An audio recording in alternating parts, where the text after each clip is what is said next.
Persiapan F1 Powerboat atau balap perahu super cepat yang akan berlangsung mulai Jumat 24 Februari hingga Minggu 26 Februari 2023 di Danau Toba, Sumatera Utara dilaporkan sudah rampung 100% dan berjalan optimal. Sejumlah boat sudah ditempatkan pada tenda untuk dipersiapkan dan sejumlah kru di areal venue sedang melakukan persiapan.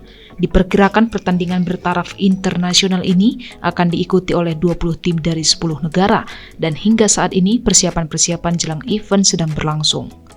Project Manager PT Adikarya Ahmed Jumadi mengatakan soal perampungan venue saat ini sudah 100%. Ada sebanyak 16 kontainer membawa peralatan dan bot untuk event tersebut dan sejumlah bot telah dipajang.